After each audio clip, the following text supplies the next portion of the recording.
Hello दोस्तों, welcome back to our YouTube channel. तो आप सबको पता है हमारा मॉड्यूल 1 जो है वो स्टार्ट हो चुका है और हमने कुछ डेफिनेशंस मॉड्यूल 1 के ऑलरेडी देख लिए थे हमारे फर्स्ट लेक्चर में। तो उसी तरह आज हमारा सेकेंड लेक्चर है, सेकेंड नहीं बोल सकते, थर्ड लेक्चर है जो कि हम हमारे मॉड्यूल 1 पर लेने वाले हैं। अब बच्चों, जो फर्स्ट लेक्चर था उसमें मैंने आपको ओवरऑल लुक दिया था कि आपको क्या करना है। जैसे फोर्सेस है, फोर्सेस की डीलिंग करनी है, किस तरह करनी है, कौन से लॉज लगाने हैं, कौन से एडिशन लॉज लगेंगे, किस डायरेक्शन में जा रहे, वेक्टर्स किसको बोलते हैं, हमारा फोर्स क्या है ना। ये सारी चीजों का पिटारा हमने फर्स्ट लेक्चर में देख लिया था, इसके पहले वाले। तो उसी तरह जो सेकंड लेक्चर का पिटारा है वो आज देखेंगे। एंड वन मोर थिंग दोस्तों, जो भी लेक्चर के नोट्स है वो आपको टेलीग्राम चैनल पर मिल जाएंगे। तो प्लीज अगर आपने चैनल ज्वाइन नहीं किया है तो ज्वाइन कर लीजिए। आज का लेक्चर होने के बाद आपको टेलीग्राम पर नोट्स अपलोड कर दिए जाएंगे, उससे आप अपने नोट्स बना सकते हो। कोई भी डाउट रहेगा हमें टेलीग्राम पे पूछ सकते हो। एंड 1-to-1 कम्युनिकेशन करने के लिए तो हमारे पास कमेंट सेक्शन है ही, तो वहां पे आप हमारे साथ कम्युनिकेशन भी कर सकते हो। ओके, तो चलिए इसी के साथ शुरुआत करते हैं टॉपिक के साथ। तो फर्स्ट लेक्चर जो है that is dedicated to fundamental of forces, हम लोगों ने वो देखा था। But now let us look कि जो फोर्सेस है ये किस तरह लगेंगे, कहाँ लगेंगे, किस पर लगेंगे, कौन से प्लेन पर लगेंगे, उसको क्या बोलते। तो बच्चों आप सब देख सकते हो कि जो हमारा सिस्टम ऑफ फोर्सेस, ये जो कंसेप्ट है वो हमें ये बताता है कि अगर आपके पास बहुत सारे फोर्सेस है तो उन फोर्सेस को किस किस कैटेगरी में कंसिडर किया जाता है ना। नाउ लुक हियर, जो हमारा फर्स्ट है that is system of forces, वो मेजर दो पार्ट में क्लासिफाइड है दोस्तों। कितने पार्ट्स में? दो। पहला है कोप्लेनार एंड दूसरा है non coplanar. Coplanar, planar in the sense जो भी फोर्सेस है वो सारे एक ही प्लेन पर लग रहे हैं दोस्तों।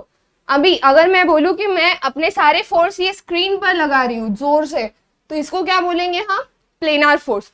बट अगर मेरा कुछ फोर्स इस स्क्रीन पे लग रहा है और कुछ फोर्स ऊपर सीलिंग पर लग रहा है, कुछ फोर्स नीचे जमीन पर लग रहा है, तो ये क्या हो गए? अलग अलग प्लेन में हो गए हमारे फोर्सेस। राइट बच्चों, ऊपर की तरफ अलग प्लेन है, इस तरफ अलग प्लेन है, नीचे की तरफ अलग प्लेन है। तो मान लो ये मेरा रूम है और मैं यहाँ पे खड़ी हूं, तो ये सारे फोर्सेस हैं जो अलग अलग सरफेस पे लग रहे हैं, तो उसको बोला जाता है नॉन कोप्लेनार। आई होप दोस्तों आपको ये क्लियर हो गया हो। कोप्लेनार मतलब एक प्लेन पर लगने वाले, नॉन कोप्लेनार मतलब अलग अलग प्लेन पर लगने वाले।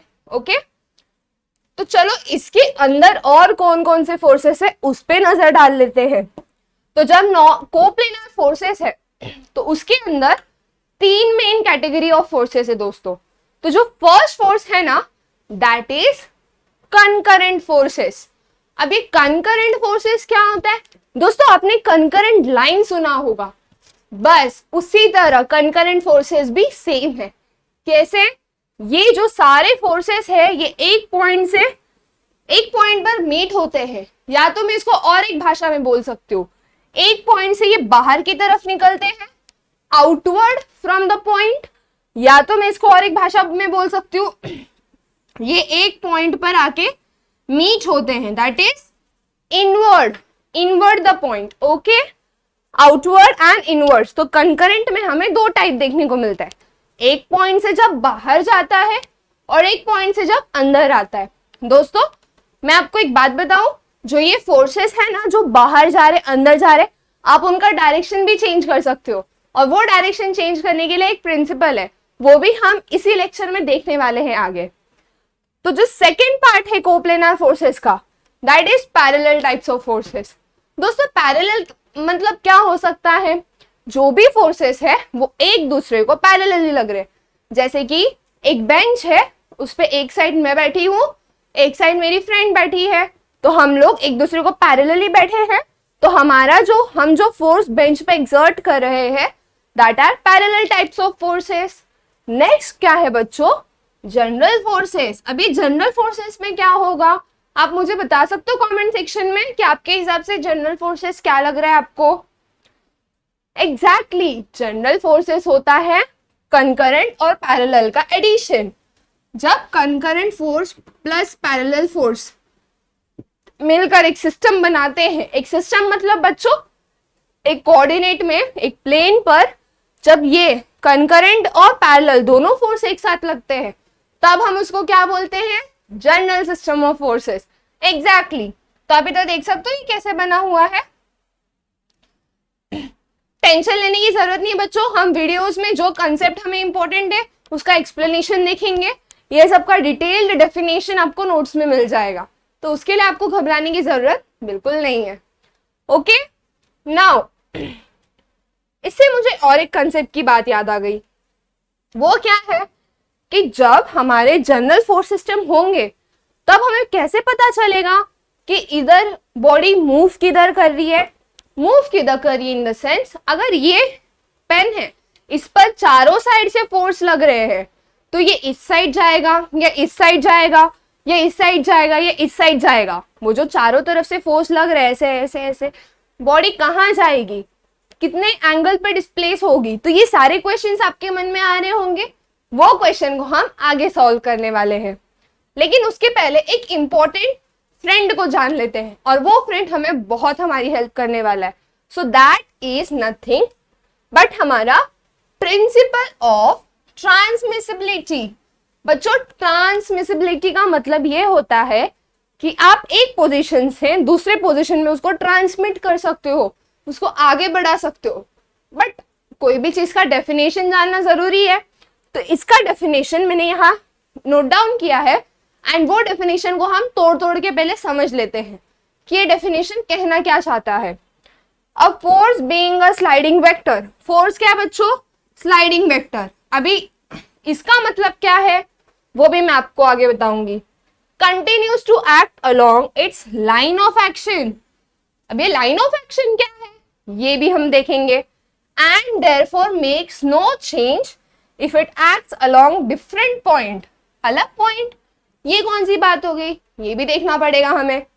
On it's line of action. Okay now बच्चों बहुत ध्यान से देखना, अगर कोई भी बॉडी है, कोई भी सरफेस है, मान लो बच्चों एक हॉरिजेंटल सरफेस है, तो कोई भी फोर्स इस तरह वो बॉडी पर आके गिर रहा है तो मतलब वो इधर एक्ट हो रहा है ना।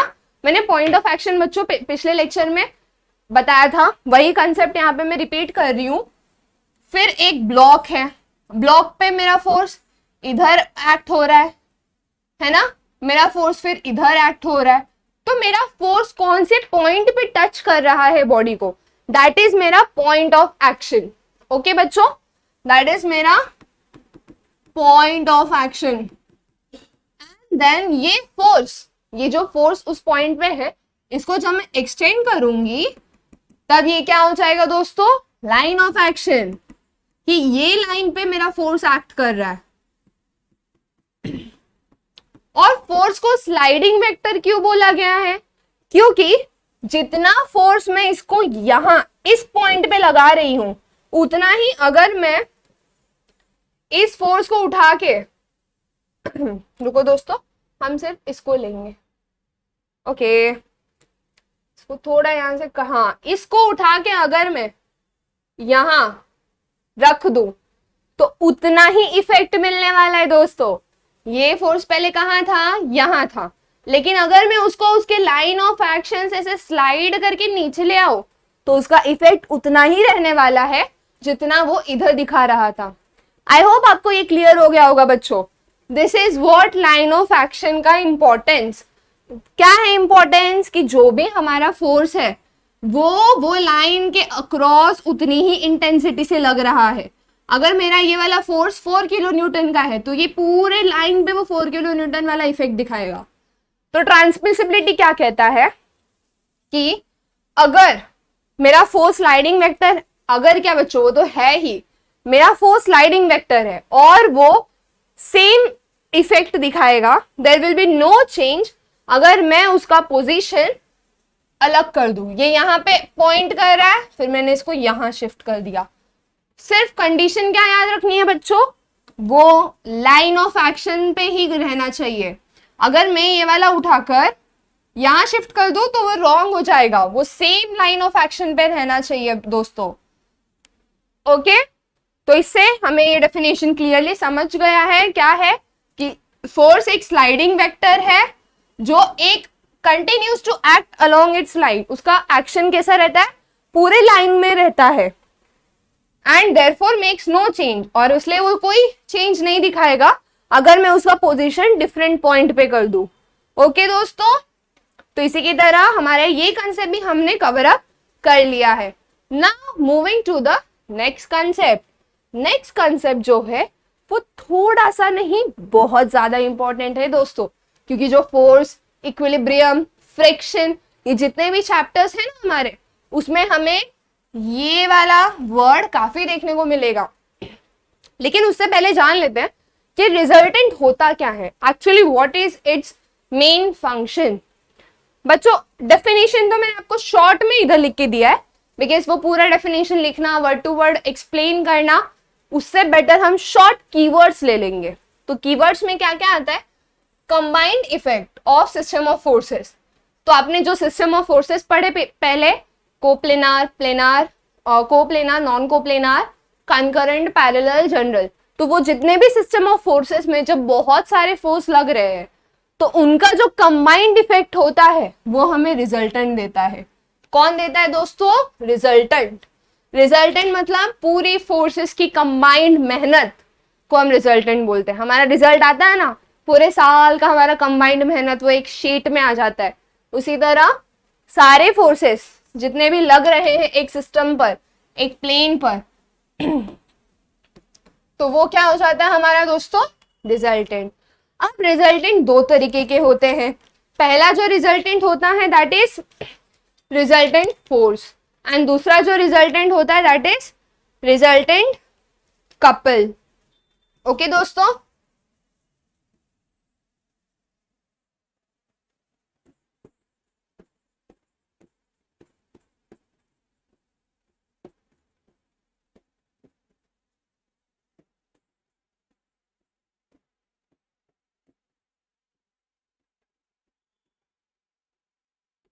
एक और होता है तीसरा, that is resultant force and couple, but उसको मैं ऐसी हवा में नहीं एक्सप्लेन करूंगी दोस्तों।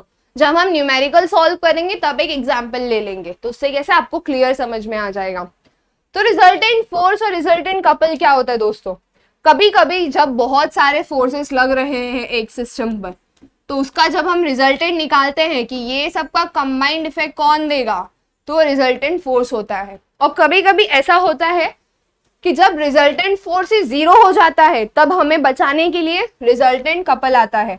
Couple moment is nothing different, both are similar, but resultant couple क्या होता है, जितने भी फोर्सेस है उनका समेशन, जितने भी फोर्सेस है उनका समेशन करेंगे। किसका समेशन करेंगे दोस्तों, मोमेंट का। तो रिजल्टेंट कपल जो हमें मिलेगा that is equal to summation of moment of all the forces. Okay दोस्तों, आई होप आपको ये क्लियर हो गया हो। Composition of forces that is resultant forces में एक रिजल्टेंट नाम का कंसेप्ट है, एंड वो रिजल्टेंट का काम क्या है दोस्तों, कंबाइंड इफेक्ट देना। किसका कंबाइंड इफेक्ट देना, सिस्टम ऑफ फोर्सेस का कंबाइंड इफेक्ट देना, एंड उसको बोला जाता है रिजल्टेंट। रिजल्टेंट की दो टाइप है, resultant forces and resultant couple. जब हमारा रिजल्टेंट फोर्स जीरो हो जाता है तब हमें कपल का हेल्प लेना पड़ता है। ओके दोस्तों, आई होप ये आपको क्लियर हो गया हो। नेक्स्ट, अभी इतने सारे रिजल्टेंट कर रहे हैं, तो पहले ये तो जान ले कि कितने सिस्टम ऑफ फोर्सेस का हमें रिजल्टेंट निकालना होगा। तो जो सिस्टम ऑफ फोर्सेस हैं वो आपके होने वाले हैं ये, तो आप लोग नोट डाउन कर लीजिए।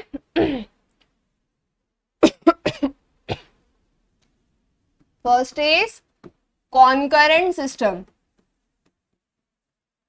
इसमें टू पार्ट्स है। जब दो फोर्स दिया रहेगा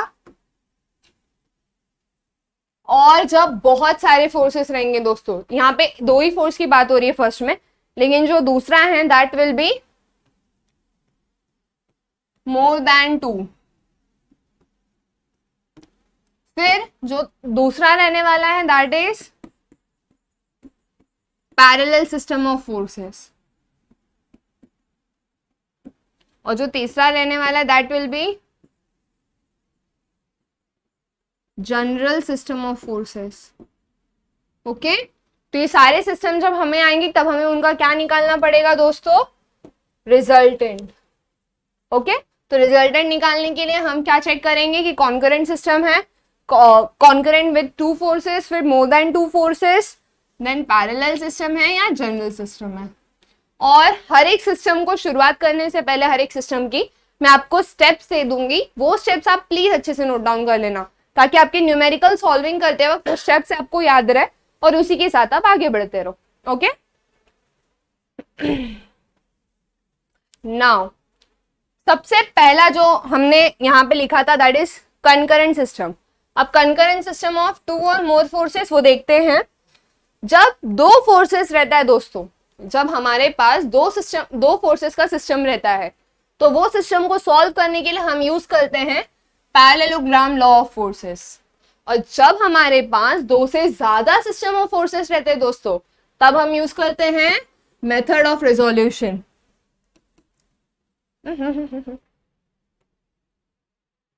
ओके, आई होप ये क्लियर हो आपको। Next, parallelogram law of forces. नाम कहीं तो सुना हुआ है क्योंकि मैंने फर्स्ट लेक्चर में भी बताया था कि पैरेललोग्राम ऑफ लॉ जो है वो आपको 11th स्टैंडर्ड में आ चुका है, बट घबराने की बात नहीं है दोस्तों, हम फिर यहाँ रिपीट करेंगे। चलो शुरू करें। तो थोड़ा सा कलर शलर ले लेते हैं, red colour. Parallelogram law of forces क्या कहता है, जब हमारे पास 2 सिस्टम ऑफ फोर्सेस हैं, 2 ही फोर्स है मेरे पास, तो वो किस तरह होंगे। मान लेती हूँ पहला एक P फोर्स होगा कहीं ना कहीं, थोड़ा टेढ़ा कर देते हैं इसको,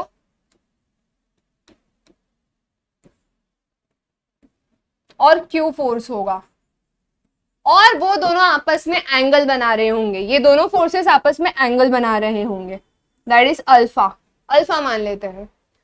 तो ये जो 2 फोर्स है ना दोस्तों, इसको अगर मैं कंबाइन एक बॉडी पे नोटिस करूं, मान लीजिए ये पेन है, ये पेन पे एक फोर्स में ऐसे लगा रही हूं और एक फोर्स ऐसे लग रहा है, ये पेन को खींच रहा है। तो दोस्तों जब ये 2 फोर्स ऐसे लगेंगे तो हमारा रिजल्टेंट कुछ ऐसे जाएगा। पैरेललोग्राम लॉ क्या कहता है कि अगर मैं ये फोर्सेस को एक पैरेललोग्राम सिस्टम में कंसिडर करूं, ऐसा पैरेललोग्राम सिस्टम में कंसिडर करूं, तो वो सिस्टम में जो रिजल्टेंट होगा वो डायगोनल होगा। क्या होगा दोस्तों, डायगोनल। ठीक है, तो ये हमारा रिजल्टेंट क्या होने वाला है, डायगोनल। और जो रिजल्टेंट का एंगल होगा कि वो कितने एंगल से होने वाला है, वो जो हमारा रिजल्टेंट का एंगल होने वाला है दोस्तों, वो होगा theta with respect to first vector, है ना, with respect to first force. फिर से एक और बार देख लें। यस, मान लीजिए हमारे पास 2 फोर्सेस हैं, 2 फोर्स वेक्टर्स हैं, एक है हमारा P, एक है हमारा Q। तो ये दोनों का जो कंबाइंड इफेक्ट हमें देखने मिलेगा वो कहां देखने मिलेगा दोस्तों, एग्जैक्टली वो देखने मिलेगा हमको ये R के इधर, दैट इज हमारा रिजल्टेंट वेक्टर। और ये कितने एंगल पे प्लेस्ड रहेगा, this will be placed at theta from P। तो इसका रिजल्टेंट का फॉर्मूला कैसे आ जाएगा दोस्तों, जब 2 फोर्सेस दिया रहेगा तब रिजल्टेंट निकालने के लिए हमें करना होगा P का स्क्वायर प्लस सेकेंड क्या आएगा दोस्तों, Q का square plus 2 into P into Q into cos alpha. दोस्तों इधर जो ये एंगल है ना, ये P और Q के बीच का एंगल होना चाहिए, दैट इज ये P और Q के बीच का एंगल अल्फा। एंड ये थीटा कैसे मिलेगा दोस्तों, theta is tan inverse of, tan inverse कर लेंगे किसका दोस्तों, Q, पहले Q वाला आएगा साइन अल्फा अपॉन डिनोमिनेटर में क्या आने वाला है दोस्तों, P plus Q cos alpha, है ना। एक बार चेक कर लेते हैं हमने क्या यहाँ पे लिखा है। हमने यहाँ पे लिखा है कि जो भी हमारे 2 वेक्टर्स होने वाले हैं P और Q, वो किस तरह होने वाले हैं, ऐसे कि उनके बीच में एंगल बनेगा अल्फा, एंड अल्फा एंगल बनेगा तो जब मैं उसको एक पैरेललोग्राम में ले लूंगी, उसको एक असेंबल कर दूंगी, तो मुझे जो रिजल्टेंट मिलेगा वो अलोंग द डायगोनल होगा। एंड वो कितना एंगल बनाएगा दोस्तों, थीटा एंगल बनाएगा। तो वो थीटा निकालने के लिए हम ये फॉर्मूला यूज करेंगे, डायरेक्शन थीटा, आप जो सही लगे आप वैसे याद रखो, एंड रिजल्टेंट की वैल्यू निकालने के लिए हम ये यूज करेंगे। ओके दोस्तों, आई होप ये आपको क्लियर हो, है ना। नाउ इसके ऊपर मैं आपसे एक क्वेश्चन पूछूंगी, बहुत बेसिक क्वेश्चन, ठीक है। देखते हैं आपको वो क्लियर हो पाएगा कि नहीं हो पाएगा। मान लीजिए मेरे पास दो वेक्टर है,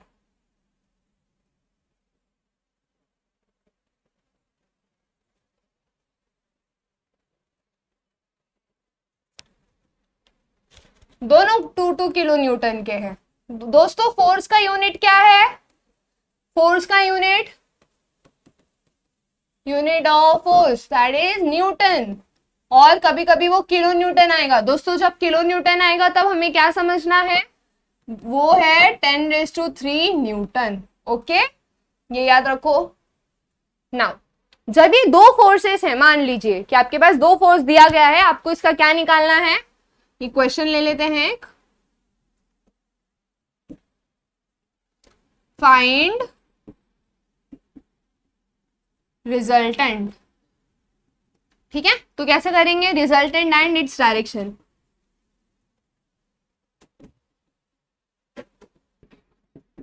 और डायरेक्शन। ओके, तो कैसे करेंगे दोस्तों, हमारे पास दो वेक्टर्स है। पहला वेक्टर का क्वांटिटी कितना है दोस्तों, 2 किलो न्यूटन। दूसरे का कितना है, वो भी 2 किलो न्यूटन। मतलब हमारा P कितना है, 2। कलर चेंज कर लेते हैं, हमारा P is 2, Q is also 2 kilo Newton. Okay, चलो सबसे पहले R निकाल लेते हैं, है ना। दो वेक्टर, दोनों वेक्टर को नोटेशन दे दिया। और अल्फा कितना है दोस्तों, अल्फा दिया हुआ है, यस, अल्फा इज 90 डिग्री। तो ये क्या हो जाएगा दोस्तों, P का स्क्वायर प्लस Q का square plus 2PQ cos alpha. Value put कर दें बच्चों, फॉर्मूला लिखना है देन वैल्यू पुट करनी है। कभी कभी ऐसा हो जाएगा कि मेरे साइड से वैल्यू पुटिंग में मिस्टेक हो जाएगा, बट आप प्लीज वो मत करना, क्योंकि हमारा टोटल कंसंट्रेशन आपके पास है, तो इधर हम रेक्टिफाई करेंगे। बट कभी मिस्टेक हुआ तो प्लीज नोट दैट, मेरे वर्डिंग जरूर सुनना अच्छे से। तो P स्क्वायर क्या हो जाएगा दोस्तों, 2 का स्क्वायर प्लस Q स्क्वायर क्या हो जाएगा, अगेन 2 का square plus 2 into 2 into 2। But cos तो 90 आएगा, है ना दोस्तों। कॉस क्या आने वाला है, 90। तो कॉस 90 कितना होता है भाई, जल्दी जल्दी कमेंट सेक्शन में बताओ, कॉस 90 कितना होता है। Exactly cos 90 is 0। तो हमारा ये क्या हो जाएगा फिर, 2 स्क्वायर प्लस 2 स्क्वायर, क्योंकि ये पूरा टर्म कितना हो गया, 0 हो गया। तो ये क्या हो जाएगा दोस्तों, 4 + 4 दैट इज 2√2, है ना। 4 + 4 √8 होता है, √8 is nothing but 2√2। Okay, I hope ये सब आपको क्लियर हो। इधर कोई कंफ्यूजन है, फटाफट से स्क्रीनशॉट ले लो दोस्तों, कोई कंफ्यूजन नहीं चाहिए हमें, फटाफट स्क्रीनशॉट ले लो। ओके, अब एंगल कैसे निकालेंगे दोस्तों, ये तो हमने रिजल्टेंट निकाल लिया दो फोर्सेस का। एंगल निकालने के लिए दैट इज डायरेक्शन, हम करेंगे tan इनवर्स। और tan इनवर्स क्या होने वाला है दोस्तों, Q sin alpha.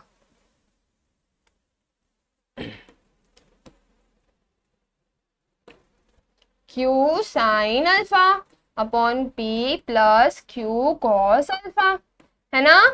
And this is tan inverse, Q कितना है बच्चों, 2, तो 2 इंटू साइन अल्फा कितना हो जाएगा दोस्तों, साइन 90, एंड साइन 90 कितना होता है, 1।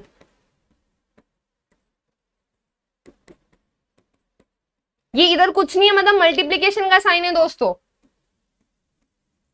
तो ये हो जाएगा tan इनवर्स ऑफ 2 sin 90, मतलब 2 × 1, 2 प्लस 2 cos 90 कितना होता है दोस्तों, 2 cos 90 एग्जैक्टली 0, क्योंकि cos 90 0, तो उसके साथ जो भी रहेगा वो 0, मतलब ये 2 ही रहेगा यहाँ पे।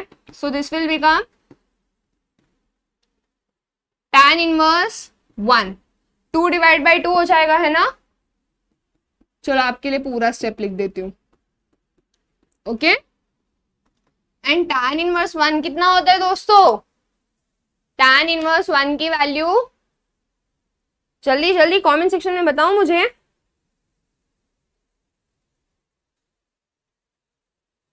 तो अगर आपको नहीं क्लिक होता है तो आपके पास है कैल्सी का सहारा एंड tan इनवर्स 1 वहां पे आप पुट करके कैलकुलेट कर सकते हो। तो दोस्तों tan इनवर्स 1 की वैल्यू है 45 डिग्रीज, है ना? ओके, तो कैल्सी में आप इस तरह सॉल्व कर सकते हो, आपको आ जाएगा डायरेक्ट। तो इसका रिजल्टेंट कैसे आएगा दोस्तों? ये भले ही ऐसे दो वेक्टर्स हैं 2 2 वाले, 90 डिग्री इनका ये बन रहा है, बट जो हमारा रिजल्टेंट है वो होने वाला है 2√2 किलो न्यूटन और वो एंगल बनाएगा 45 डिग्री। ओके, ये आपको क्लियर है? ओके, तो आप इसका स्क्रीनशॉट ले सकते हो दोस्तों, मैं इसको शॉर्ट कर देती हूँ। फटाक से स्क्रीनशॉट ले लो, इसको इंक्लूड नहीं करो। ओके, ये आप इसका स्क्रीनशॉट ले लो। ये आपका फर्स्ट एक्सप्लेनेशन हो गया। फिर इधर एक एग्जाम्पल लिख लो तो ताकि आपको याद रहे कि आपने वो कैसे लिखा है। ओके, ठीक है, तो चलते हैं हमारा नेक्स्ट कंसेप्ट के पास, दैट इज हमारा मेथड ऑफ रिजोल्यूशन, है ना?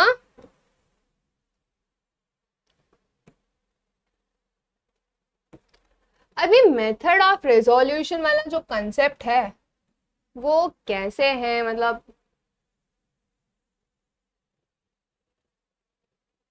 ओके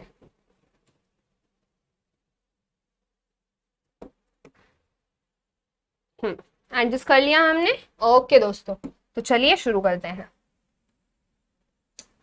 तो मेथड ऑफ रिजोल्यूशन किसके लिए यूज होगा दोस्तों? आपको कुछ हिंट आ रहा है? एग्जैक्टली, पैरेललोग्राम हमने दो के लिए यूज किया। मेथड ऑफ रिजोल्यूशन हम यूज करते हैं जब हमारे पास दो से ज्यादा फोर्सेस होते हैं, वरना अगर मैं दो दो दो दो का जोड़ी लगाते जाऊं तो मुझे ये स्टेप बहुत बार करना पड़ जाएगा। इससे बेटर हमारे पास एक और सॉल्यूशन है, that is method of resolution. तो चलिए इसको शुरू करते हैं, इसको देखते हैं क्या है। तो प्लीज कुछ स्टेप्स है वो नोट डाउन कर लीजिए, जो मैंने अपने नोट्स खुद बनाए थे, मुझे इजी लगता था, वही मैं आपको यहाँ पे लिखवा के देने वाली हूँ। घबराना नहीं है दोस्तों, बहुत इजीली हो जाएगा। तो जब बहुत सारे फोर्सेस है, जैसे कि इस तरह कुछ फोर्सेस आउटवर्ड डायरेक्शन में है तो कुछ फोर्सेस इनवर्ड डायरेक्शन में है ना? तो जब इस तरह सिस्टम ऑफ फोर्सेस आता है तब आप रिजल्टेंट कैसे निकाल सकते हो? Under root summation of F X का square plus summation of F Y का स्क्वायर। ठीक है, इस तरह आप निकाल सकते हो। एंड थीटा कैसे निकाल सकते हो? Direction tan inverse of summation of F Y upon summation of F X. ठीक है, चलो अपने अपने अपने बुक में नोट डाउन कर लो दोस्तों।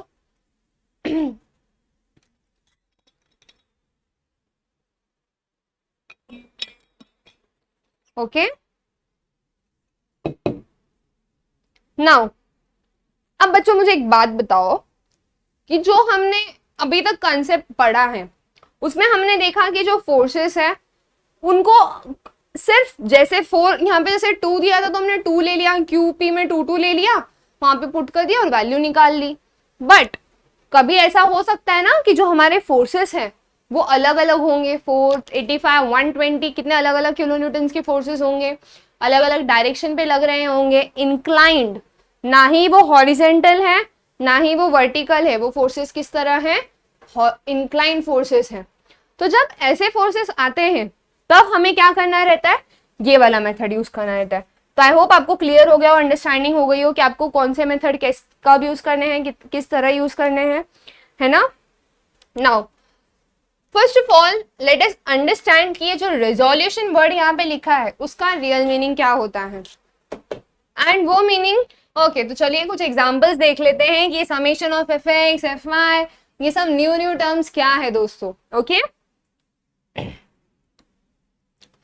अभी आप सब देख सकते हो कि यहाँ पे मैंने 2 ग्राफ बना के रखे हैं। अब ये ग्राफ का हमें हॉरिजॉन्टल पता है क्या है? x, एंड ये वाला कौन सा लाइन होती है? y, this is x axis x dash and this is y dash. Same here x वाली लाइन x एक्सिस, y वाली line y axis x dash and y dash. Okay दोस्तों, अब ध्यान से सुनो मेरी बात। कभी भी कोई भी फोर्स जब इंक्लाइंड में आता है आपको उसके लिए रिजॉल्व करना पड़ता है। तो पहले हम देख लेते हैं कि फोर्सेस को रिजॉल्व कैसे करना है। ओके ओके, तो ये कोई हॉरिजेंटल सरफेस है मेरा, राइट, मैं इसको ऐसे कंसिडर कर लेती हूँ और मेरा फोर्स कुछ इस तरह लग रहा है, ठीक है। एक साइड में मैं इसको कंसिडर करती हूँ पॉइंट, अंदर की फोर्स अंदर की तरफ आ रहा है, और एक मैं ले लेती हूँ ब्लॉक, कुछ इस तरह का ब्लॉक ले लेती हूँ,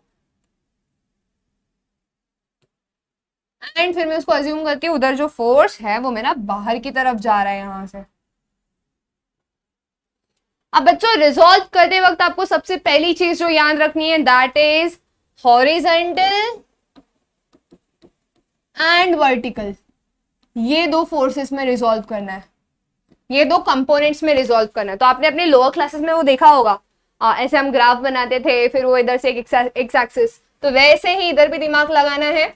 जैसे ये फोर्स बाहर की तरफ जा रहा है, ये मेरा एक्स एक्सिस हो गया, ये मेरा वाई एक्सिस हो गया। जहां पे फोर्स लग रहा है वो पॉइंट ऑफ एक्शन को ओरिजिन कंसिडर कर लो बच्चों, एंड इसको एक्स एक्सिस ले लो एंड इसको वाई एक्सिस। बट एक चीज ध्यान में रखो बच्चों, ये जो मेरा फोर्स है ये मेरा एक्स एक्सिस है एफ एक्स, और ये मेरा एफ वाई है। तो ये जो फोर्स इसके बीच में कहीं ना कहीं कुछ एंगल के साथ इंक्लाइंड है, राइट, उसको हम ले लेंगे थीटा। क्या ले लेंगे दोस्तों, हम उसको थीटा ले लेंगे। एंड ये थीटा जिस भी एक्सिस के साथ बन रहा है, ये थीटा जिस भी एक्सिस के साथ बन रहा है वो हो जाएगा मेरा कॉस कंपोनेंट। क्या हो जाएगा दोस्तों, कॉस कंपोनेंट। अब ये थीटा एफ एक्स के साथ बन रहा है तो ये जाएगा मेरा cos theta and this will be my F. जो भी वैल्यू रहेगा आगे उसको यहाँ लगा देना है दोस्तों। एंड ये एफ वाई क्या हो जाएगा मेरा, जिसके साथ थीटा नहीं बनता है उसको हमें लेना रहता है साइन। ओके, तो एक वैल्यू के साथ लिख ले। मान लो मेरा एफ जो है यहाँ पे वो है 3.5 न्यूटन और मेरा थीटा कुछ बन रहा है 37.6 डिग्री। तो मेरा एफ एक्स क्या हो जाएगा, my F X will be 3.5 cos किसके साथ है, थीटा जिसके साथ रहेगा उसके साथ कॉस आएगा, तो कॉस 37.6, राइट। एंड मेरा एफ वाई क्या हो जाएगा दोस्तों, 3.5 साइन 37.6। क्लियर है दोस्तों, ये कैसे हमने सॉल्व किया है, यहाँ पे उसको रिजॉल्व किस तरह किया है।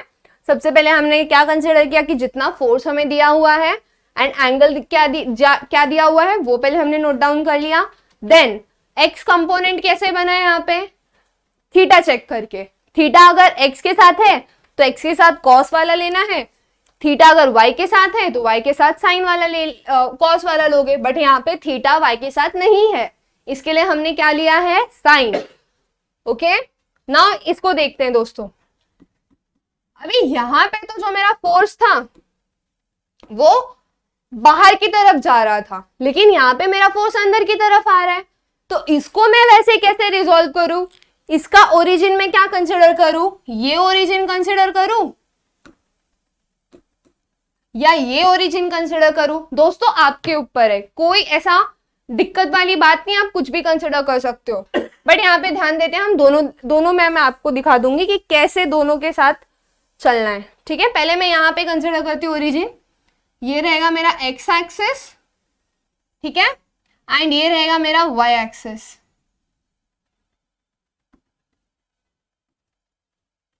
ओके दोस्तों, नाउ ये एक्स नेगेटिव डायरेक्शन है, वो नेगेटिव पॉजिटिव कैसे रहेगा वो बाद में देखते हैं, पहले रिजोल्यूशन पे फोकस करते हैं।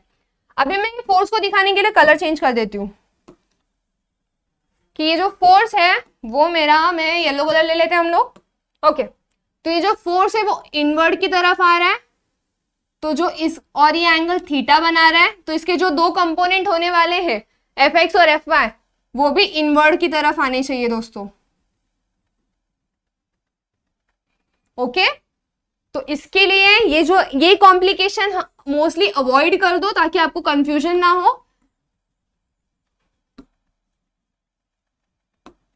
ठीक है, तो ये हमारा हो गया एफ वाई कंपोनेंट एंड ये हो गया हमारा एफ एक्स कंपोनेंट। ये फोर्स था एफ, ये हो गया मेरा एफ वाई, ये हो गया मेरा एफ एक्स, एंड क्या है ये एफ एक्स कंपोनेंट मेरा एफ कॉस थीटा, एंड ये वाला क्या रहेगा एफ साइन थीटा। ठीक है, अब इसको तो मैंने यहाँ रिजॉल्व किया, आप इसको और एक जगह रिजॉल्व कर सकते हो दोस्तों। जब ये अंदर की तरफ आ रहा है एंड ये एंगल थीटा बना है तो आप इसको यहाँ भी रिजॉल्व कर सकते हो। ये हो गया आपका एक्स, ये हो गया आपका वाई, क्योंकि हॉरिजेंटल हमेशा एक्स होता है दोस्तों। तो ये अगर एफ है तो ये हो जाएगा आपका एफ एक्स एफ वाई। अब ये एंगल कितना रहने वाला है, ये अगर थीटा है तो ये वाला भी थीटा रहेगा। क्यों थीटा रहने वाला है, क्योंकि एक्स कंपोनेंट जमीन को पैरेलल है एंड ये क्या बना रहा है दोस्तों ऑल्टरनेट एंगल बना रहा है। क्या बना रहा है दोस्तों ऑल्टरनेट, तो हम लोग को इस पे फोकस नहीं करना है, ये वाला थीटा लेना है एंड एफ एक्स क्या हो जाएगा F cos theta, F I क्या हो जाएगा एफ साइन थीटा। ओके दोस्तों, तो ये जो है ये बहुत इजी चीजें हैं, बस आपको दो चीज ध्यान रखनी है कि आपको मैग्नीट्यूड कितना दिया और थीटा किसके साथ बन रहा है। आपको थीटा एक्स के साथ बनाना है तो आप एक्स के साथ बना लो, वाई के साथ रखना है तो वाई के साथ रख लो। वाई के साथ कैसे रखेंगे दोस्तों हम, यहाँ ये थीटा है तो अगर मुझे वाई के साथ रखना है उसका, मुझे थीटा को वाई के साथ रखना है तो मुझे क्या करना होगा, ये थीटा इधर 90 माइनस थीटा करना होगा।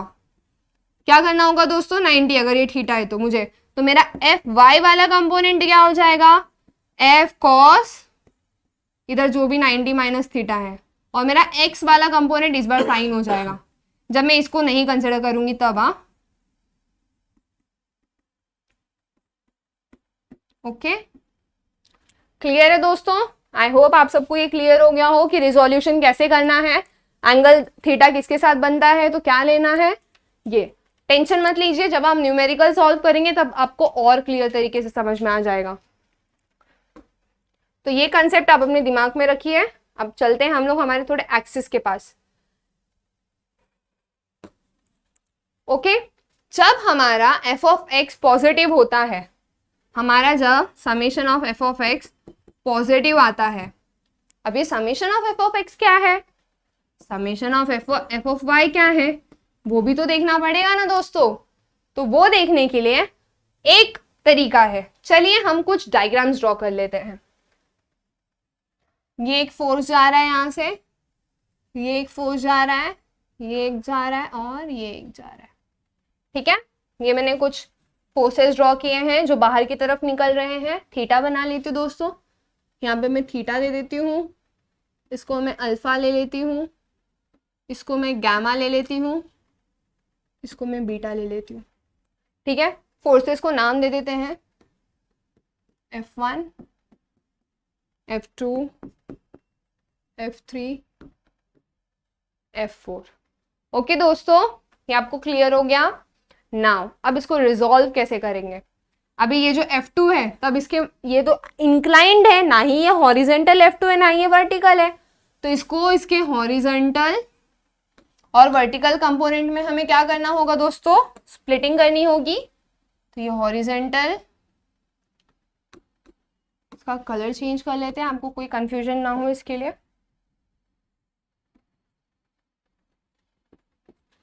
तो इसका हॉरिजेंटल कंपोनेंट में एंगल कितना रहेगा दोस्तों, गामा, जितना इधर है उतना एंगल इधर करस्पॉन्डिंग, और ये फिर क्या हो जाएगा आपका F2 कॉस गामा, और ये क्या हो जाएगा आपका F2 साइन गामा। स्प्लिट हो गया ये अपने आप दो इसके कंपोनेंट में। क्या चेक किया हमने, ये एंगल किसके साथ बन रहा था और इसका हॉरिजेंटल और वर्टिकल कंपोनेंट हमने निकाल लिया। सिमिलरली इसका भी हम दो वर्टिकल हॉरिजेंटल कंपोनेंट निकाल लेते हैं। थीटा एंगल बन रहा है, यहाँ थीटा बन रहा है, तो ये यहाँ भी थीटा बनेगा, करस्पॉन्डिंग एंगल है ना, ये और ये हो जाएगा आपका F1 साइन थीटा, क्योंकि यहाँ पे एंगल नहीं बन रहा, हॉरिजेंटल कंपोनेंट के साथ एंगल नहीं बन रहा। ये क्या हो जाएगा आपका F1 कॉस थीटा, राइट। अब हम यहाँ देख लेते हैं, यहाँ भी हॉरिजेंटल और वर्टिकल कंपोनेंट में हमें F4 को स्प्लिटिंग करना है। स्प्लिटिंग करने के लिए हमें एंगल देखना है, ये बीटा है तो ये भी बीटा रहेगा, तो ये वाला क्या हो जाएगा दोस्तों F4 कॉस बीटा, एंड ये वाला क्या हो जाएगा दोस्तों F4 साइन बीटा। हो गया। नेक्स्ट हमें क्या देखना है, ये F3 वाला एंगल, इधर अल्फा बन रहा है तो ये इधर भी अल्फा रहेगा, इसके साथ क्या रहेगा दोस्तों, F3 कॉस अल्फा, एंड ये क्या रहेगा दोस्तों, F3 साइन अल्फा। ठीक है, एक बार चेक कर लेते हैं दोस्तों, चेकिंग करना इज वेरी इंपॉर्टेंट कि आपने जो भी कंपोनेंट्स लिखे हैं वो बराबर है या नहीं। इधर गामा हॉरिजेंटल के साथ, तो हॉरिजेंटल के साथ कॉस गामा और वर्टिकल के साथ साइन गामा। Okay done. इधर वर्टिकल के साथ थीटा, तो वर्टिकल के साथ कॉस थीटा, हॉरिजेंटल के साथ sine theta. Okay done. Beta, यहाँ पे हॉरिजेंटल के साथ बीटा है तो बीटा हॉरिजेंटल के साथ कॉस रहेगा और वर्टिकल के साथ साइन रहेगा। Okay done. Now next F3, vertical के साथ अल्फा है तो वर्टिकल के साथ कॉस कंपोनेंट, हॉरिजेंटल के साथ sign component. Okay done, right. मजा आया दोस्तों?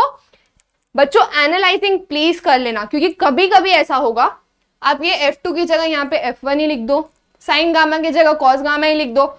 टेंशन लेने की कोई दिक्कत नहीं है दोस्तों, जब आप उसको न्यूमेरिकल में पुट करोगे ना तब आपको क्लियर हो जाता है, अरे कहीं तो गलती हुई है। ठीक है दोस्तों, अभी ये क्लियर हो गया आपको।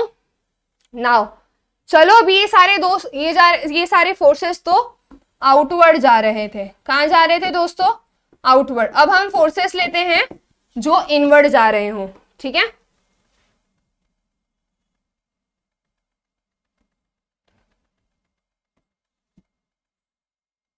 ऐसे ड्रॉ कर लेते हैं। अरे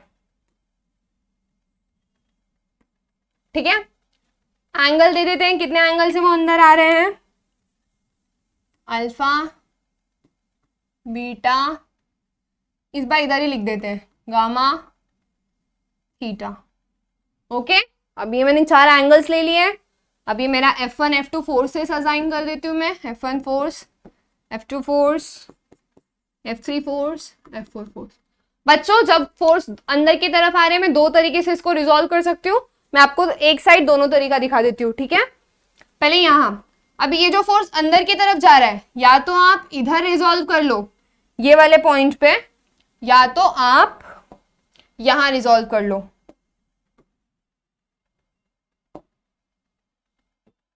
इसको करेक्शन व्हाइट कलर ले लेते हैं।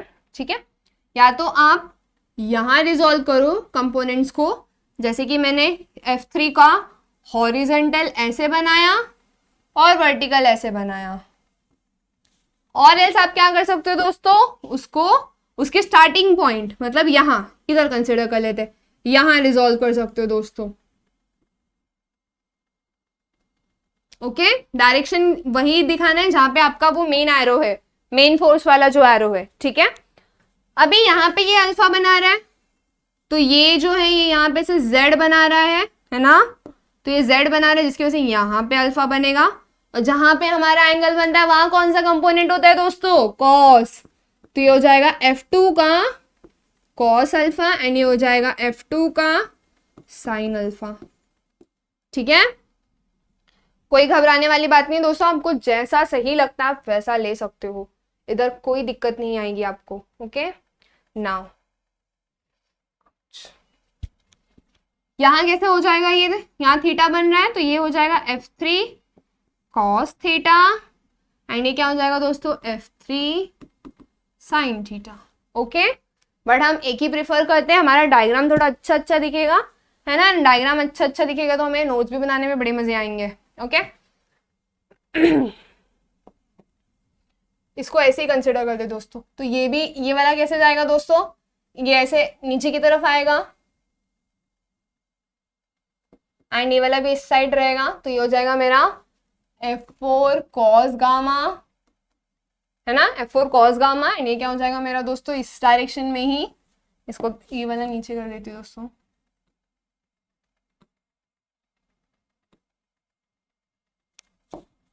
हो जाएगा मेरा F4 साइन गामा। सिमिलरली ये क्या हो जाएगा दोस्तों, इधर मैं इसको ऐसे कर देती हूँ, कोई दिक्कत नहीं होती इसमें। ये बीटा, क्योंकि ये बीटा है तो ये वाला बीटा हो जाएगा। So this will be my F1 cos beta and ये क्या हो जाएगा मेरा दोस्तों F1 साइन बीटा। हो गया, F1 beta beta, F2 alpha alpha, F3 gamma, gamma नहीं सॉरी वाई, ये तो y1 एक्सिस है हमारा, मिटा देते नीचे लिख देते, है ना। F3 cos theta, F3 sin theta okay दोस्तों, तो ये काफी इजीली हमने इसको रिजॉल्व कर लिया है, ये सारे एंगल्स को।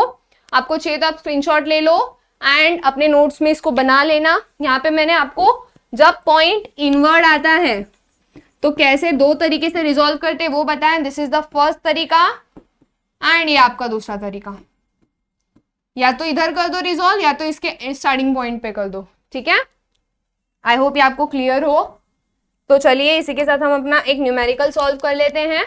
अब हमें अच्छे से क्लियरली समझ गया है शायद, यस अभी हमें क्लियरली आइडिया आ गया है कि जो फोर्स मेरा इंक्लाइंड है, जब मैं उसका दो टुकड़ा करूंगी, दो टुकड़े किसमें, एक हॉरिजेंटल कंपोनेंट एक वर्टिकल कंपोनेंट, तो जिस कंपोनेंट के साथ थीटा बन रहा है वो मेरा कॉस कंपोनेंट होगा और जिस कंपोनेंट के साथ थीटा नहीं बन रहा है वो मेरा साइन कंपोनेंट होने वाला है। ओके दोस्तों, चलिए फिर हम लोग इसको एक बार शॉर्ट छोटू सा बना देते ताकि आप इसका स्क्रीनशॉट ले सको, ठीक है। ओके नाउ चले आगे नेक्स्ट इसके साथ। इसको थोड़ा ये वाला अच्छे से डिटेल में ले लेना दोस्तों, सब स्क्रीनशॉट इसका। तो ये भी हमारा हो गया, मेथड ऑफ रेजोल्यूशन भी हमने सीख लिया। बट अब ये फॉर्मूला अप्लाई कैसे करना है वो भी देखेंगे आगे, ठीक है। तो उसके लिए एक न्यूमेरिकल ले लेते हैं हम लोग। यहाँ पे बच्चों आप देख सकते हो there are two types of forces, 120 and 80, दो फोर्सेस है। ये एक इस डायरेक्शन में एक्ट कर रहा है, एक इस डायरेक्शन में। अब बच्चों दो फोर्सेस है, मैं इसको पैरेललोग्राम से भी यूज कर सकती हूँ और रेजोल्यूशन से भी सॉल्व कर सकती हूँ। तो इसको पैरेललोग्राम से कर देते हैं क्योंकि दो ही तो फोर्सेस है ना। तो दो फोर्सेस है, इसके लिए हमारा P क्या हो जाएगा, एक P ले लेते हैं 120 न्यूटन, Q ले लेते हैं 80 न्यूटन। अल्फा कितना होगा दोस्तों, अल्फा माने ये वाला एंगल, तो ये कितना होगा 180 में से हमें 45 माइनस करना पड़ेगा और 30 भी माइनस करना पड़ेगा। तो अल्फा विल बी माय 180 ये जूनियर केजी वाला 8 बना दिया मैंने। 180 माइनस 45 माइनस 30, क्योंकि ये पूरा 180 है, इसमें से मुझे 45 माइनस करना है 30, तो मुझे ये एंगल मिलेगा, राइट। तो ये कितना आ जाएगा दोस्तों आपका अल्फा 105 डिग्री, ठीक है। तो P भी आपको मिल गया है, Q भी आपको मिल गया है, तो एंगल भी आपको पता चल गया। ये angle between P and Q है, ऐसे लिख लो। अभी ये एंगल लिखने के बाद हम लोग क्या करेंगे दोस्तों, हमारे सबसे पहले फॉर्मूला लगाएंगे R का, तो लगा लेते हैं फटाक से रिजल्टेंट निकालने के लिए। थोड़ी सी कलर चेंज कर लेते हैं, रंग बिरंगा हमारा नोट्स बनेगा। आप लोग भी अलग अलग कलर के पेन यूज करो, अच्छा लगता है। P² plus Q² plus 2PQ, और फॉर्मूला बुक में बच्चों ये लिखते जाओ, जितने भी आपको न्यूमेरिकल्स मिल रहे हैं ना फॉर्मूला बुक में लिखते जाओ, बेटर रहेगा न्यूमेरिकल के फॉर्मूला। और मैं तो बताती हूँ अगर आपको न्यूमेरिकल का फॉर्मूला ऐसे झटके में याद रखना है तो फॉर्मूला को अलग कलर से लिखो, बेस्ट रहता है। ओके, तो ये हमने R का फॉर्मूला लिख दिया। अब चलो वैल्यू की सब्स्टिट्यूशन कर देते हैं। हमारा P क्या है दोस्तों, हमारा P है 120, Q है 80 plus 2 into 120 into 80 into cos of 105। Okay, solution कैल्सी में डालो, देखो आंसर क्या आता है दोस्तों। आप सबको कितना आ रहा है, 125.8 किलो न्यूटन है या न्यूटन है दोस्तों, यस न्यूटन है। ओके, तो ये आपका रिजल्टेंट, मतलब इतना फोर्स वो लगाएगा, ये दोनों फोर्स का कंबाइन इफेक्ट। अब बट आप बोलोगे दीदी ज्यादा लगना चाहिए, 120 और 80 मिला के बहुत सारा होता है। ऐसा नहीं होता बच्चों, अगर ये इस साइड जा रहा है तो ये फोर्स कहीं ना कहीं उसको कम करने की कोशिश कर रहा है, तो ये दोनों एक दूसरे को कम करते रहते हैं। इसके लिए इनका जो फोर्स है वो देखो बीच में आया कहीं, तो ठीक है। तो ये आपने नोट डाउन कर लिया दोस्तों। ओके, अब नेक्स्ट चीज हमें क्या निकालनी है, थीटा, राइट। थीटा का आंसर कैसे निकलेगा दोस्तों, theta is tan inverse. tan inverse किसका होगा, Q sine alpha upon P plus Q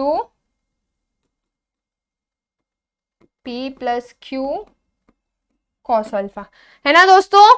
आप सबको यही आया है, Q sine alpha upon P plus Q cos alpha. Value put कर दो और मुझे फटाक से बताओ आपको थीटा की वैल्यू कितनी आ रही है।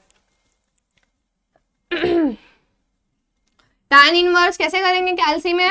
tan इनवर्स लेंगे, फिर ब्रैकेट ओपन करेंगे, अपॉन वाला डालेंगे, अपॉन में क्यू की वैल्यू क्या है दोस्तों? क्यू की वैल्यू 80, तो 80 साइन 105, और पी की वैल्यू क्या है दोस्तों? 120 प्लस 80 कॉस 105, है ना? तो ये वैल्यूज आ गई आपको। कितना आंसर आ रहा है दोस्तों? Theta is 37.89 degree. ठीक है, तो ये एंगल भी मिल गया आपको कि थीटा कितना आने वाला है, दैट इज 37.89 डिग्री। फटाफट अपने बुक में नोट डाउन कर लो। अब इसका रिजल्टेंट कैसे आएगा दोस्तों? रिजल्टेंट ड्रॉ कर लेते हैं मेन डायग्राम में।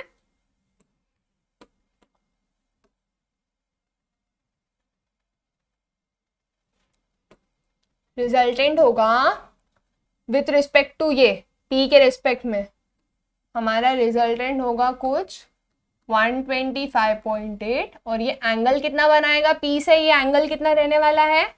37.8 डिग्री।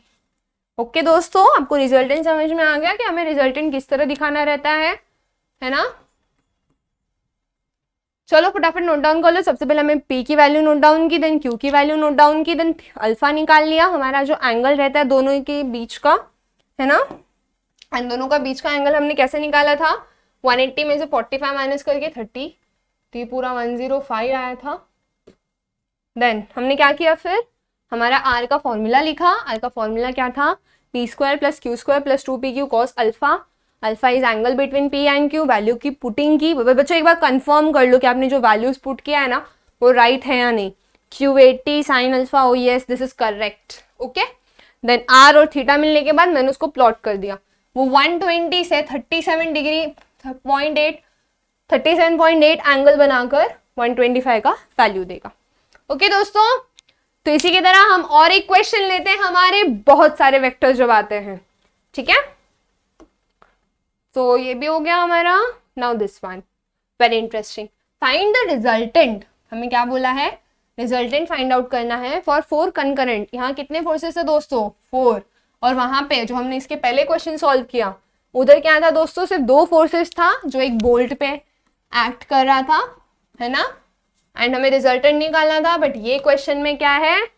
4 फोर्सेस है और वो कंकरेंट है और हमें निकालना है रिजल्टेंट। कैसे करेंगे दोस्तों? 1 2 3 4 4 फोर्सेस है। अब पैरेललोग्राम तो लगाते नहीं बैठ रहे, इसके लिए हमने रिजोल्यूशन सीखा था। रिजोल्यूशन के स्टेप्स हैं। फर्स्ट स्टेप क्या था दोस्तों? रिजोल्व करना। तो चलो इसको फटाक से हम रिजोल्व कर लेते हैं, है ना। तो ये मेरा पॉइंट, एक पॉइंट लेते हैं। यहां से ये वर्टिकल फोर्स है 500 न्यूटन का, यहां से ये हॉरिजॉन्टल फोर्स अंदर की तरफ आ रहा है 300 न्यूटन का।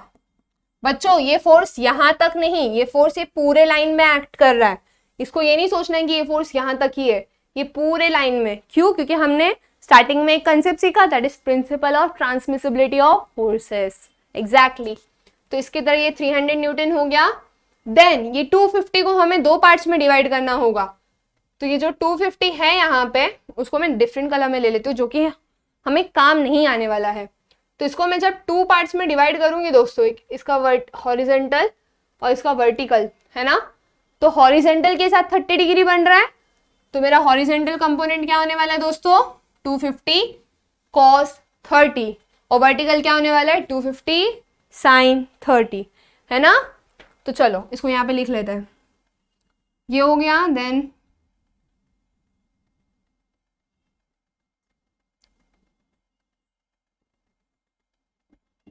एक हो जाएगा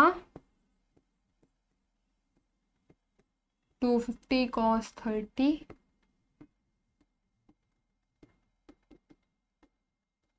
ओके। तो ये 2 हो गए हमारे, 2 कंपोनेंट्स हमने रिजॉल्व कर लिए अभी, राइट। बच्चों अभी थोड़ा खिचड़ी ऐसा नहीं लग रहा, तो इसको थोड़ा सा अच्छा तो करना पड़ेगा ना हमें।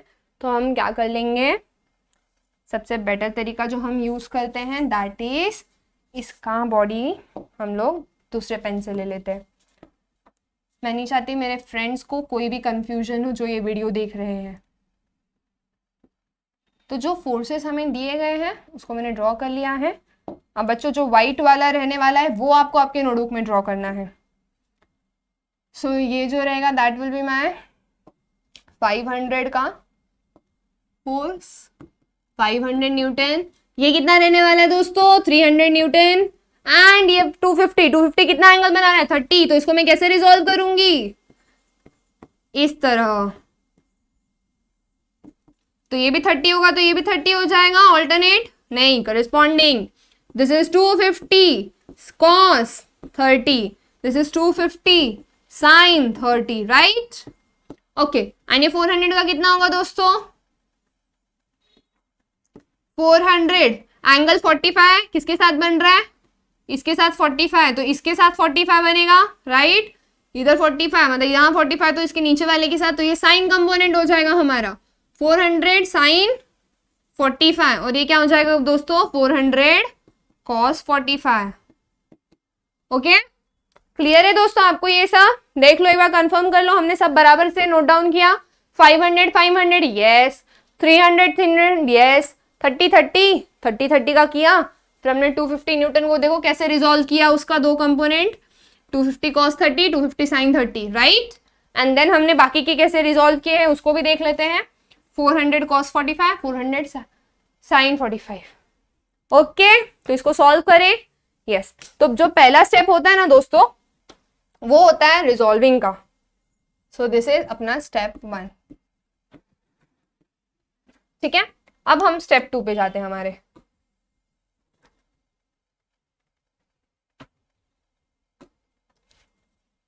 स्टेप 2,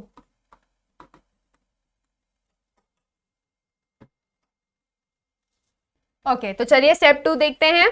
लेकिन सबसे पहले एक चीज हम भूल रहे हैं दोस्तों, दैट इज पॉइंट का नाम देना, कि हम पॉइंट पी ले लेते हैं। ओके, कि ये सब सारे के सारे जो फोर्सेस है वो पॉइंट पी पर एक्ट हो रहे हैं, ठीक है? तो स्टेप 2 में हमें अपना कलरफुल बुक बनाने के लिए प्रॉपरली स्टेप्स लिखने चाहिए।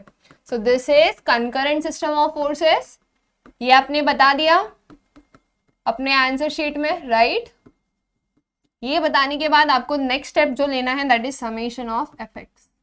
अब ये समेशन ऑफ इफेक्ट्स लेने के कुछ रूल है दोस्तों। समेशन ऑफ इफेक्ट, जब कोई भी फोर्स हॉरिजेंटल है, ध्यान से सुनना, जब कोई भी फोर्स हॉरिजेंटल है और वो राइट साइड में एक्ट कर रहा है तो आपको उसको पॉजिटिव लेना है। जब राइट साइड में कोई भी फोर्स एक्ट कर रहा है तो उसको पॉजिटिव लेना है, एंड जब लेफ्ट साइड में रहेगा तो ऑब्वियसली दोस्तों वो नेगेटिव हो जाएगा।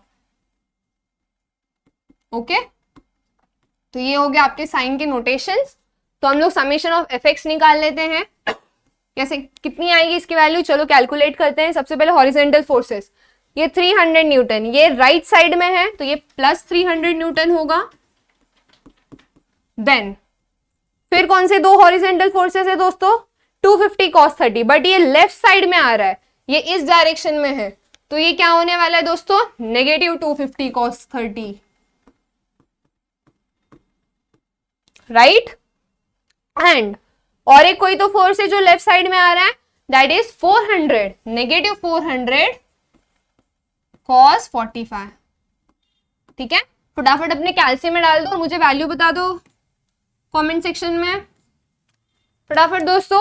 यस, इसकी वैल्यू कुछ आती है नेगेटिव 199.3 किलो न्यूटन है, नहीं ये न्यूटन में रहेगा।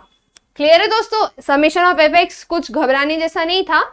जो भी हमने रिजॉल्व किया है ना एक्स वाई में, एफएक्स में हमें सिर्फ और सिर्फ जो एक्स डायरेक्शन में है उसको ऐड करना रहता है। तो यहां पे से शॉर्ट में लिख लो, adding forces in X direction. Okay, तो ये कितना आ गया दोस्तों? -199.3।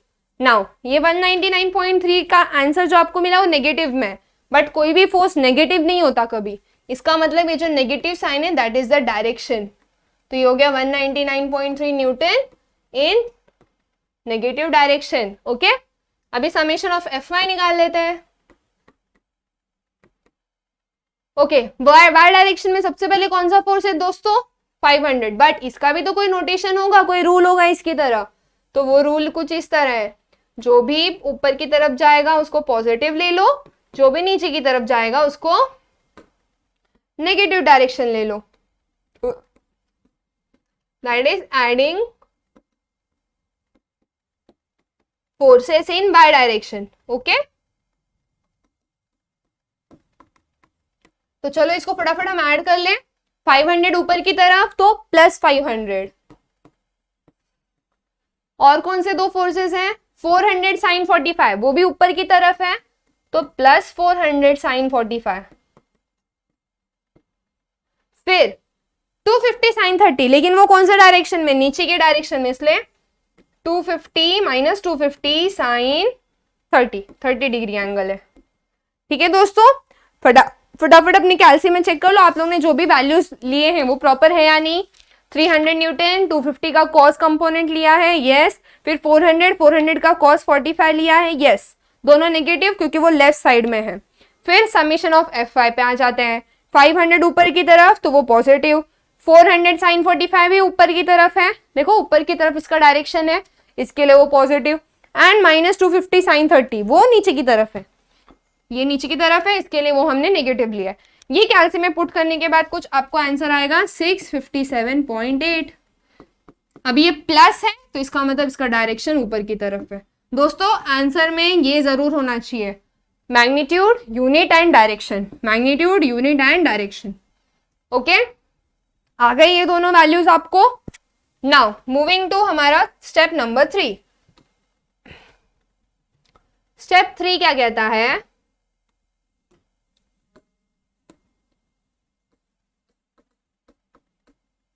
हमें निकालना है रिजल्टेंट एंड डायरेक्शन। तो रिजल्टेंट क्या हो जाएगा बच्चों? हम हमारा नोटेशन प्रॉपर रखेंगे, under root of summation of F X का square plus summation of F Y का स्क्वायर। ठीक है, रूट में वैल्यू पुट कर दो। एफ एक्स कितना है आपको? 199.3, उसका स्क्वायर प्लस एफ वाई कितना है? 657.8, उसका स्क्वायर। ठीक है दोस्तों, तो आप इसको फटाक से कैल्सी में डालो इसकी वैल्यूज और फटाक से कैलकुलेट करके बताओ। That is 687.4 Newton. ओके, तो ये दो वैल्यूज आ गई आपको, आर की वैल्यू 687, एंड अभी हमें डायरेक्शन निकालना है। तो डायरेक्शन क्या हो जाएगा? Theta equal to tan inverse of summation of F Y summation of F X. ये हमने थीटा देखा था ना, इधर किस तरह निकालते हैं, बस वही हमने यहां लिखा है। ठीक है दोस्तों, फटाक से वैल्यू पुट कर देते हैं। F Y is 657.8 and F X is 199.3। तो आपको थीटा कितना आ रहा है दोस्तों? जल्दी से मुझे कमेंट सेक्शन में बताओ, आपको इसका थीटा कितना आ रहा है? दैट इज 73.1 डिग्री, है ना। तो हमें रिजल्टेंट भी मिल गया, दैट इज रिजल्टेंट इज मेरा रिजल्टेंट इतना आ रहा है एंड मेरा थीटा इतना आ रहा है। ठीक है, और किसी को इसमें कोई कंफ्यूजन है तो वो मुझे पूछ सकता है, कमेंट सेक्शन में कमेंट कर सकता है। और बच्चों हमेशा याद रखो, कोई भी स्टेप करने के बाद प्लीज एक बार क्रॉस चेक कर लो। कभी कभी ऐसा होता है आप यहाँ से वैल्यू उठा के वहां लेके जा रहे हो ना, तो वैल्यू का गड़बड़, जैसे 657 का तुम कर सकते हो 675, ऐसे माइनर मिस्टेक होने के चांसेस है, तो हम वो माइनर मिस्टेक अवॉइड करेंगे। ठीक है, तो चलो अभी इसी के हिसाब से हम हमारा रिजल्टेंट बना लेते हैं। रिजल्टेंट किस डायरेक्शन में आएगा? अभी एफ एक्स किस डायरेक्शन में है? तो इस डायरेक्शन में मेरा समेशन ऑफ एफ एक्स है ना, नेगेटिव एक्स एक्सिस पर है। एफ वाई किधर है मेरा? ऊपर की तरफ। तो बच्चों एक चीज याद रखना,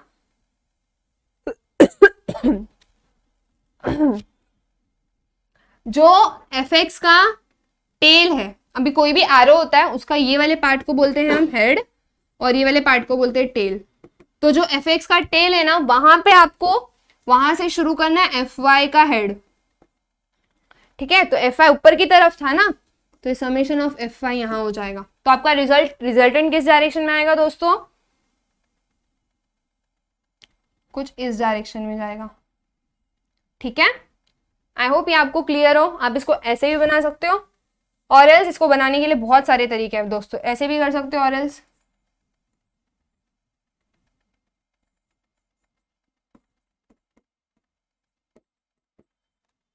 छोड़ो, ये नहीं, इसी पे फोकस करेंगे, एक ही याद रखो, ठीक है। ये तरीका मेरे लिए सॉर्टेड रहता है हमेशा। इसी के साथ जाओ, ये आपका रिजल्टेंट हो जाएगा। एंड रिजल्टेंट का एंगल किसके साथ आएगा? हॉरिजॉन्टल के साथ वो कितना एंगल बनाएगा दोस्तों? 73.1 डिग्री। This is 73.1। हॉरिजॉन्टल के साथ वो उतना एंगल बनाएगा, ठीक है। क्लियर है ये कैसे करना है? इसका मैं आपको डिटेल टेबल नोट्स में दे दूंगी, आप वहां पे देख सकते हो कि जब आपका समेशन ऑफ एफ एक्स क्या रहता है और एफ वाई क्या रहता है, तो आपको किस तरह ये बनाना है। ये 73, तो आप अगर इस हॉरिजॉन्टल के साथ लेने की बात करोगे तो वो भी 73 हो जाएगा। क्लियर? ओके, तो चलो नेक्स्ट पार्ट पे जाते हैं। हमारा नेक्स्ट क्वेश्चन लेते हैं। क्या क्वेश्चन बोल रहा है? The car is towed by application of 2 forces. 2 forces लगा के कार की टॉविंग की जा रही है, लेकर जा रहे हैं कार को, such that the resultant is 800। ओ ये तो मिट ही गया। ओके, रिजल्टेंट इज 800 और 2 एंगल है दोस्तों। वो जो फोर्स है ना, वो 2 एंगल से लग रहे। P जो है वो 25 का एंगल लगा रहा है, Q जो है वो 35 का एंगल लगा रहा है। अब ये दोनों जो एंगल लग रहे हैं उससे हमें क्या निकालना है कि वो जो फोर्स है वो कितना लग रहा है। ओके, अब ये क्वेश्चन नॉर्मल क्वेश्चंस की तरह नहीं है, ठीक है, तो थोड़ा सा इसमें ध्यान देना होगा। अब वो किस तरह क्वेश्चन है, बहुत ध्यान से देखो बच्चों। यहाँ पे आपको एक चीज ऑलरेडी पता है, रिजल्टेंट जो आप यहाँ पे कैलकुलेट किए, यहाँ पे कैलकुलेट करते गए, है ना, रिजल्टेंट, फिर आप यहाँ पे कैलकुलेट किए रिजल्टेंट यहाँ पे, तो इधर आपको रिजल्टेंट ऑलरेडी पता है, दैट इज 800। आपको निकालना क्या है? P और Q फोर्सेस। कैसे करेंगे? बहुत इजी है, यहाँ ध्यान दे दो। पहले रिजॉल्व कर लेते हैं हम लोग, है ना। तो ये जो P है, ये R इस साइड है एंड R का वर्टिकल कंपोनेंट नहीं है, तो जो भी है R वो हॉरिजॉन्टल कंपोनेंट पर ही है। तो मैं P है ये मेरा, इधर P को मैं रिजॉल्व कर लेती हूँ 2 कंपोनेंट में। ये एंगल 25 है, तो ये एंगल भी 25 होगा एंड ये P का कॉस कंपोनेंट होगा एंड ये P का साइन कंपोनेंट होगा, ठीक है। ये Q वाला वेक्टर है, यहाँ पे Q वाला फोर्स। ये अगर इधर एंगल 35 है तो इधर भी एंगल 35 होगा एंड ये हो जाएगा मेरा Q का कॉस कंपोनेंट एंड Q का साइन कंपोनेंट। ओके दोस्तों, ये आपको क्लियर हो गया, हमने इसको रिजॉल्व कर लिया है। अब आपको नेक्स्ट स्टेप पे जाने से पहले एक बार रिजोल्यूशन देख लेते करेक्ट है या नहीं, ठीक है। 25 P, ओके डन। P का cos component 25 done, sign component 25 done. R का देख लेते हैं। R का तो x ही है, तो वो x कंपोनेंट रहने वाला है। शी मेरा माइक नहीं कर रहा, तो एक मिनट, मेरा माइक, हेलो, आई होप अभी आपको आवाज आ रही हो मेरी। तो इस तरह आप देख सकते हो, एक बार क्रॉस चेक कर लेते लास्ट में। बहुत इंपॉर्टेंट स्टेप होता है दोस्तों, एक वर्ड का मिस्टेक आपका पूरा न्यूमेरिकल खराब करेगा, इससे अच्छा पहले प्रिकॉशन ले लेते हैं। तो ये जो आ रही है एक्स डायरेक्शन में है, ये Q cos 35 डन। इधर Q लिखना भूल गए, Q लिख देते हैं, Q sin 25। बच्चों यही मिस्टेक होता है, ये 25 नहीं होना चाहिए, 35 होना चाहिए। चलो फटाक से इसको मिटा देते हैं, 35। ओके, ठीक है। तो इस तरह हमने हमारा फर्स्ट स्टेप कंप्लीट कर लिया है, दैट इज रिजोल्यूशन का पार्ट। अब नेक्स्ट स्टेप में जाएं। नेक्स्ट स्टेप क्या रहेगा दोस्तों? Summation of F x. But यहाँ पे मुझे ऑलरेडी पता है जो मेरा समेशन ऑफ एफ एक्स है वो किसको इक्वल रहेगा? आर को, है ना, क्योंकि ये मेरा आर मुझे रिजल्टेंट ऑलरेडी पता है। मैं निकाल क्या रही हूँ? Unknown forces. तो ये रिजल्टेंट ऑलरेडी मुझे पता है, तो मैंने लिख दिया कि summation of F X is equal to R. अब एफ एक्स की वैल्यूज लिख लेते हैं, दैट इज पी। बट लिखने से पहले इधर नोटेशन जो इस डायरेक्शन में है दैट इज पॉजिटिव। तो P cos 25, ये क्योंकि इस डायरेक्शन में था इसलिए plus Q cos 35 and equal to के इस साइड हमारा R आएगा। R का वैल्यू कितना दिया था बच्चों क्वेश्चन में? 800। ओके, चलो इसको कैसे सॉल्व करेंगे, कर ही नहीं पाएंगे क्योंकि यहाँ पे दो अननोन है। तो बच्चों दो अननोन है तो इससे कुछ ना कुछ लग रहा है कि आपको कहीं ना कहीं इक्वेशन बनने वाला है। चेक कर लेते हैं कि एफ वाई क्या बोल रहा है। अब बच्चों समेशन ऑफ एफ वाई कुछ रहेगा नहीं, that will be equal to 0। क्यों ऐसा, क्योंकि जो मेरा आर है वो एक्स डायरेक्शन में ऑलरेडी दिया गया है, तो summation of F Y will be equal to 0। तो एफ वाई का समेशन कैसे रहेगा, जो भी ऊपर की तरफ जा रहा है उसको मुझे पॉजिटिव लेना है, तो ये p साइन 25 ऊपर की तरफ है और ये cos 35 नीचे की तरफ है, इक्वल टू 0, है ना। ये भी हमने लिख लिया। अब हमारे पास दो इक्वेशन मिल गए, ये मेरा फर्स्ट इक्वेशन, ये मेरा सेकंड इक्वेशन। ये दोनों इक्वेशन को बच्चों कैल्सी में डालो, हमने आपको कैल्सी के वीडियो में एक्सप्लेन किया था कैसे सॉल्व करना है। तो चलो मैं एक बार डिक्टेट कर देती हूँ। आप लोग सबसे पहले कैल्सी ऑन करो, मेन्यू ऑप्शन में जाओ। गए सब लोग मेन्यू ऑप्शन में? ओके, मेन्यू ऑप्शन में जाने के बाद एक चीज का ध्यान रखो कि यहाँ पे आपको क्या क्या पुटिंग करनी है। cos 25, cos 35, sin 25, sin 35 दोस्तों, cos नहीं ये sin है, sin 35 ये पुटिंग करनी है। चलो जल्दी जल्दी कर दो। ओके एंड अभी फटाक से मुझे कमेंट सेक्शन में आंसर बताओ कि आप लोगों ने जब x के साथ cos 25, y के साथ cos 35 और उस side equal to 800, sin 25, sin 35 equal to 0 डाला तो आपको क्या क्या आंसर आया। p का वैल्यू क्या आया, 529.8, यस करेक्ट। और q का वैल्यू क्या आया दोस्तों, फटाक से बताना है, 390.4। ठीक है, ये दोनों पॉजिटिव है, मतलब बच्चों ये राइट डायरेक्शन में है और ये ऊपर की तरफ है। ठीक है, ये क्लियर है। एक बार मैं क्रॉस चेक कर लेती हूँ खुद से, अभी आपके साथ ही सॉल्व कर रही हूँ, मेरे पास भी सॉल्यूशन नहीं है तो मुझे भी ऐसे क्रॉस चेक करना पड़ेगा दोस्तों। cos 25, cos 35, 800 ऊपर साइड में 800, done perfect. sin 25, sin 35 equal to 0, yes ये भी डन परफेक्ट। अब p का वैल्यू कितना आया है, 529.8 एंड 390.4, यस परफेक्ट। अब हमें ये भी वैल्यूज मिल गई। अब हमें थीटा निकालने की जरूरत नहीं है और ना ही मुझे ये निकालना है कि उसका रिजल्टेंट क्या है, क्योंकि वो ऑलरेडी हमें वही तो दिया हुआ था। हमें निकालना क्या था, p और q का वैल्यू, और वो हम सब सक्सेसफुली निकाल चुके हैं, है ना। तो इसका भी आप स्क्रीनशॉट ले लो, मैं इसको शॉर्ट कर देती हूँ थोड़ा सा और नोट्स में अपने लिख दो। ठीक है, तो कैसा लगा आप सबको आज का लेक्चर, ये न्यूमेरिकल पसंद आया? ऑब्वियसली न्यूमेरिकल्स बहुत इजी होने वाले दोस्तों। इसी तरह हम लोग आगे, अभी तो कंकरेंट सिस्टम का चल रहा है, जब पैरेलल जनरल आएगा तो बहुत मजा आएगा। ओके, तो इसी की तरह आप सबको आज का एक होमवर्क है, बहुत शॉर्ट होमवर्क है, जहां पे एक फोर्स है 22.5 न्यूटन, 30 न्यूटन का, जो पॉइंट P पे एक्ट कर रहा है, एंड एंगल कितना है दोस्तों, 45 और 30। तो सबसे पहले आपको क्या करना है, इसको वर्टिकल एंड हॉरिजॉन्टल रिजोल्यूशन देना है, इसको भी वर्टिकल एंड हॉरिजॉन्टल रिजोल्यूशन देना है। बच्चों एरो का साइज सेम रखो, ये वाला x और y बेटर रहेगा, और 30 एंगल 45 एंगल, ठीक है। एंड देन सॉल्व करने के बाद आपको क्या निकालना होगा, सबसे पहले summation of F X, summation of F Y, resultant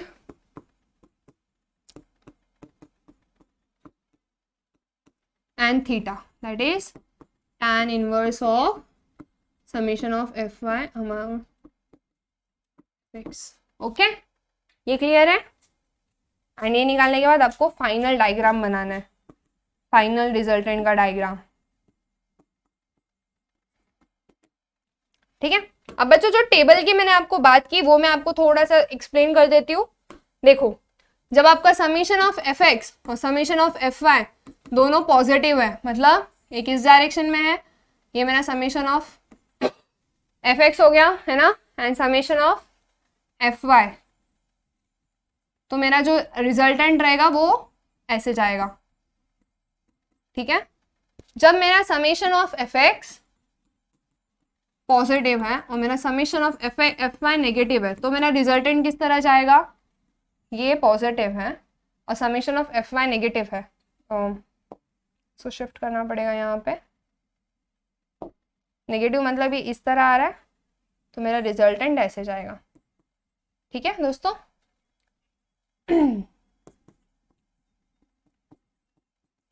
जब मेरा summation of F X negative है और summation of F Y positive है, तो ये कैसे जाएगा? Summation of F X negative है, summation of F Y positive है, तो मेरा रिजल्टेंट कुछ इस तरह जाएगा, है ना दोस्तों। आप लोग का डायग्राम ऐसा रहे या फिर डिफरेंट वैरी हो, चलेगा, कोई दिक्कत नहीं है।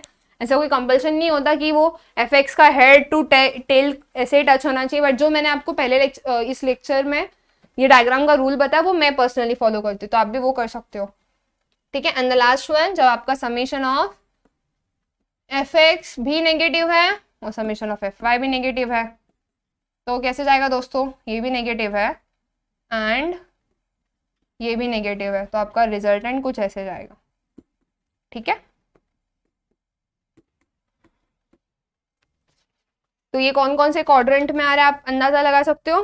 देखो ये फर्स्ट क्वाड्रेंट में रहेगा, है ना, जब आपका ये नेगेटिव हो जाता है एफ वाई, तो ये फोर्थ क्वाड्रेंट में चला जाता है ना। देन अगर आपका एफ एक्स नेगेटिव हो जाता है, एफ वाई पॉजिटिव रहता है, देन ये आपका सेकेंड क्वाड्रेंट में है। देखो इस क्वाड्रेंट मतलब बच्चों ये अपना एक्स एक्सिस की बात कर रही हूँ मैं, ये फर्स्ट, ये सेकेंड, ये थर्ड और ये फोर्थ।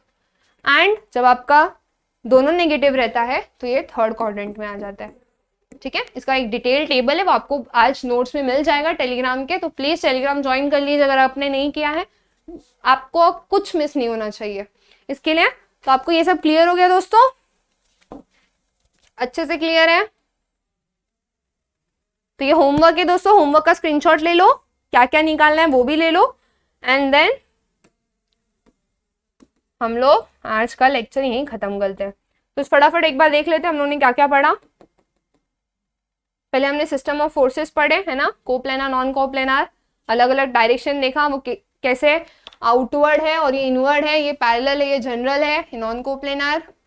देन हमने प्रिंसिपल ऑफ ट्रांसमिसिबिलिटी पढ़ा कि कैसे हम लोग एक फोर्स अगर यहाँ है तो उसको मैं शिफ्ट करके यहाँ ला सकती हूँ लाइन ऑफ एक्शन के हेल्प से।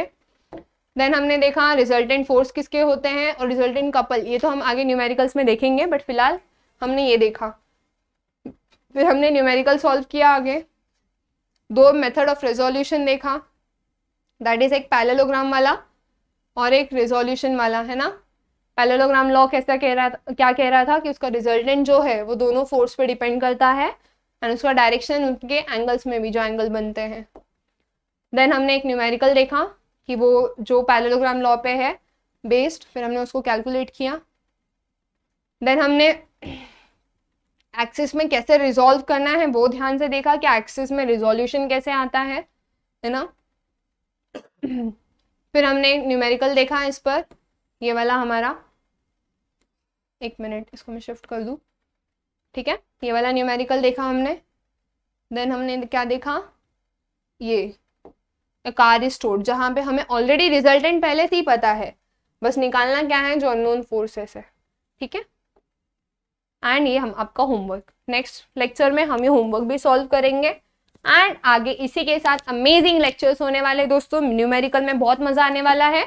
कोई भी डाउट है कमेंट सेक्शन में कमेंट करके बताइए एंड तब तक गुड बाय, टेक केयर।